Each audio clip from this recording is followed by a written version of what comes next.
in 2016 as the first co-working space and homegrown accelerator in Bahrain.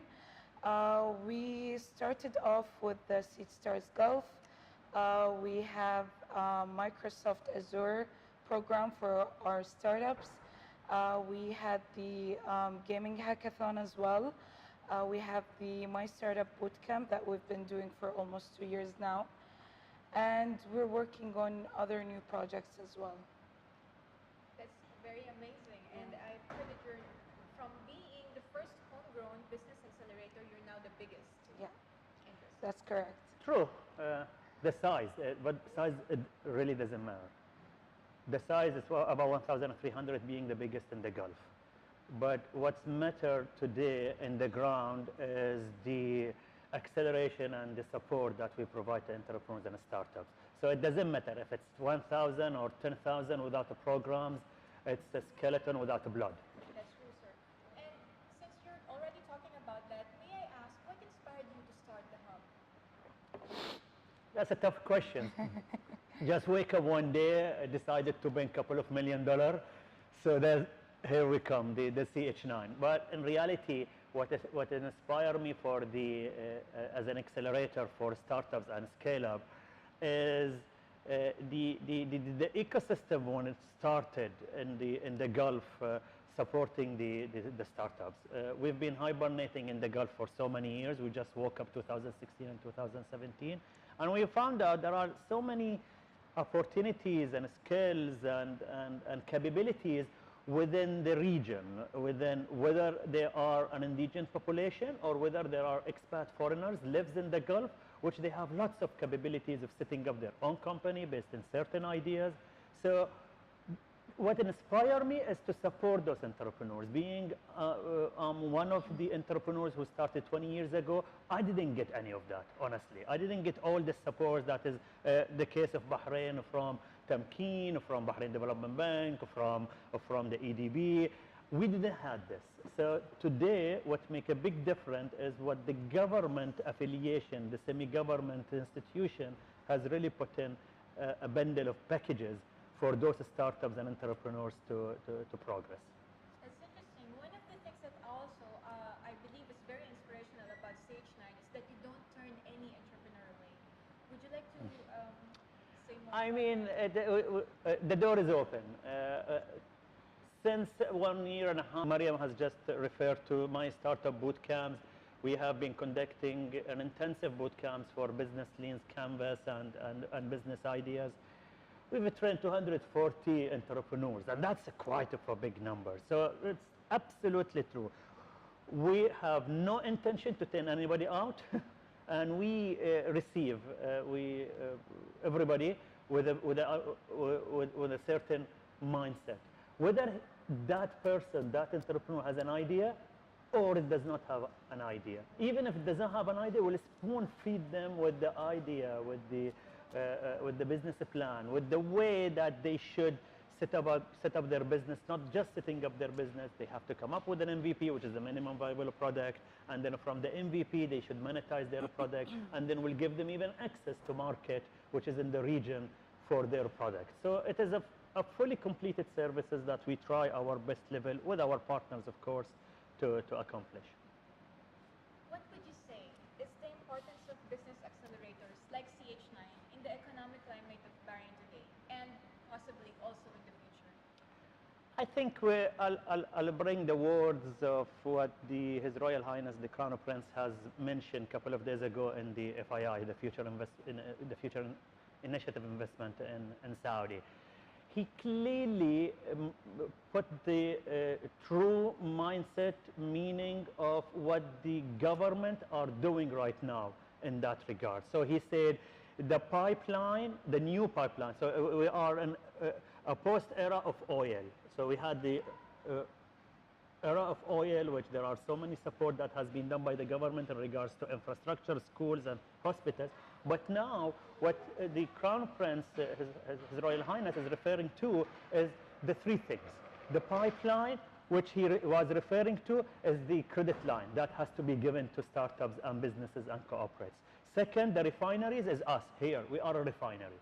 We are in the mindset of a smaller in terms of size, but we are the true refineries of the new era of accelerating startups, accelerating scale-ups as well, and putting them in the right direction. So we, the accelerators, are the new refineries.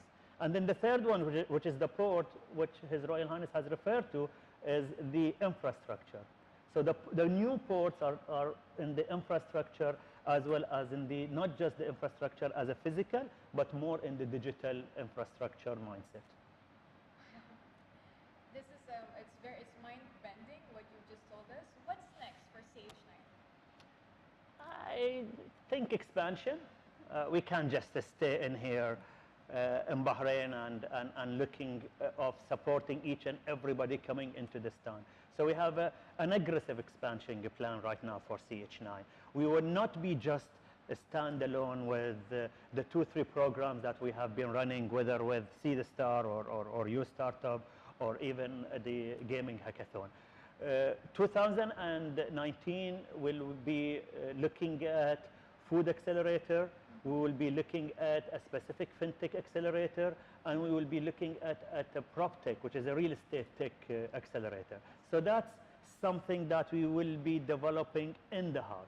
In terms of expansion geographical, we already got two I would say, affiliate accelerators out from Amman and Ramallah, and we hope that by 2019 we will be doing quite of a good exchange programs with them.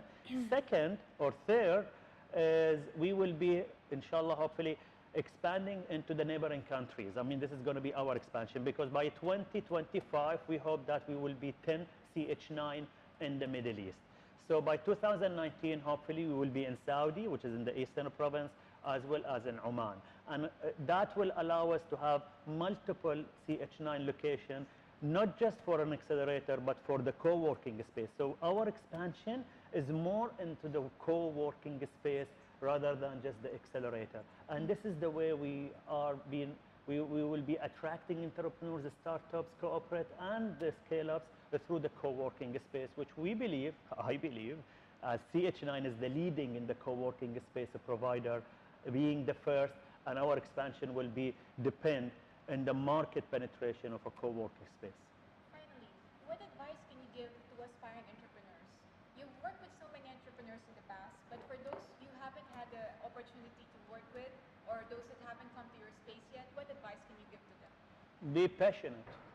You've got to have this passion. This is not a career, I would say. This is not a job that you will be accepting and you'll take a salary at the end of the month. This is something that it wouldn't allow, being an entrepreneur, setting up startups for the first 2-3 years, you wouldn't be able to sleep. You will be drinking coffee like no other time. So it is the passion behind what you're doing that will elevate you or will accelerate you to be a successful startup. 1. 2, you have to be resilient. Resilient in a way you will face lots of issues, lots of problems. Is it with funding? Is it with monetizing your product? Is it with the market access? But you've got to be resilient, because you have to tap into those one by one. And this is exactly what we do and teach everybody in CH9, how to be resilient, how to face the challenges, not just in your work, by the way. This is, if it was just a career or a job acceptance, it's going to be just, I'm accelerating you for your work. But here in CH9, I'm accelerating you for a life.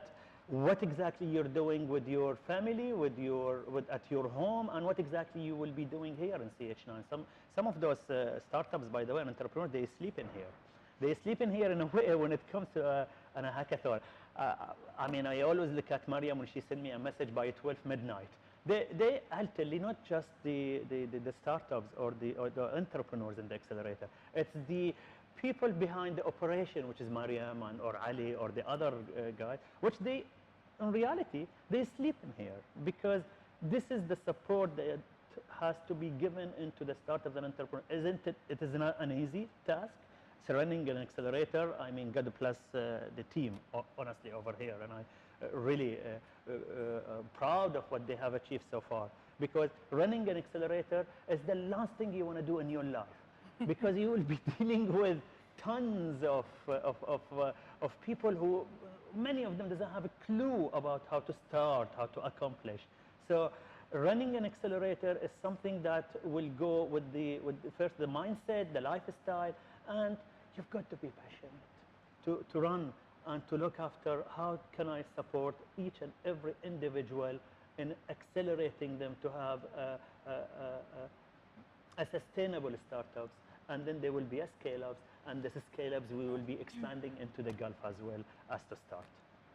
Maryam, do you have any? I think I only have one, which is take advantage of the support that the government and the accelerators provide in Bahrain, because I don't think there's any other Gulf country that offers what we offer in Bahrain here, whether it's from Temkeen or the EDB, Startup Bahrain, or all the other accelerators. It's just, they have everything here, so there is no excuse, you know, like they have the baseline to start what they want to do.